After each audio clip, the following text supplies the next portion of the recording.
Señal directa. Buenas tardes al auditorio del Canal 44. Cuando la bestia parda del nazismo llegó al poder en Alemania,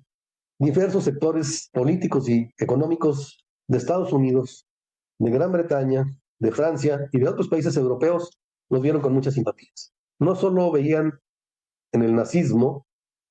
la posibilidad de contener el avance del comunismo y del ejemplo que estaba dando la Unión Soviética en esos momentos, sino también reflejaban su idea de supremacismo, sobre todo los países de origen anglosajón, es decir, especialmente Estados Unidos y Gran Bretaña.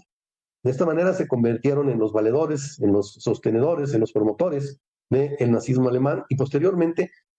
los que permitieron en un principio la expansión del nazismo, recordemos la reunión en Múnich, y que además permitieron que, violando los acuerdos del Tratado de Versalles, Alemania se rearmara y se armara de manera brutal. Algo muy similar a lo que estamos viendo hoy en Israel. Este producto de las políticas impulsadas desde Gran Bretaña, pero que en buena medida se dieron como una especie de culpa, de pagar culpas de lo que se hizo contra los judíos durante el llamado Holocausto en la Segunda Guerra Mundial por parte de los nazis, pero que finalmente a quienes les hicieron pagar no fue a los propios alemanes,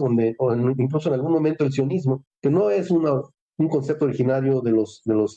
judíos, sino tenía otro sentido que en este momento no habrá tiempo de tratar, pero que viene desde fuera del judaísmo, y que en un principio se planteó crear el Estado de los judíos dentro de Europa. Incluso hay que recordar que la propia Unión Soviética, en la época de Stalin, creó un oblast, es decir, una especie de departamento autónomo, de Estado autónomo de los judíos, donde ellos tenían sus condiciones propias, es decir, el uso de su lenguaje, el lenguaje laico, el yiddish, tenían sinagogas, prensa, etcétera. Pero la idea fundamental era crearles en Europa, sobre todo desde el proyecto que surgió en Inglaterra, en Gran Bretaña, crearles un estado que luego volvió a verse hacia Palestina. Y ahí tratando de recuperar algunos mitos y algunas historias de un pasado en el que efectivamente alguna vez estuvieron por esas tierras,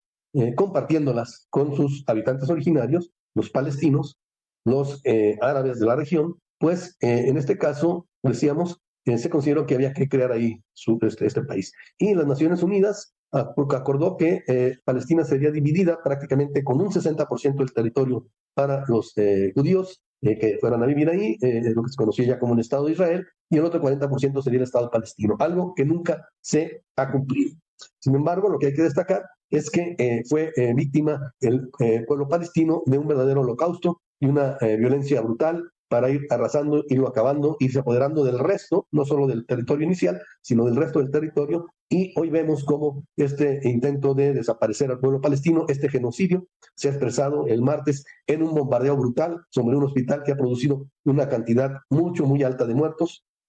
muy por encima de los 500 que originalmente se han señalado, y también una escuela en la que había miles de refugiados. Esto informado por las propias Naciones Unidas. Esto nos muestra la verdadera cara de lo que es el sionismo, lo que podríamos llamarle ya el sionazismo, que aprendió bien la lección de aquel personaje que, como el niño que fue violentado de pequeño, se convierte en un asesino serial. Pues este es el asesino serial internacional que se llama Israel, un verdadero estado genocida. Buenas tardes, un gusto de haber estado con ustedes.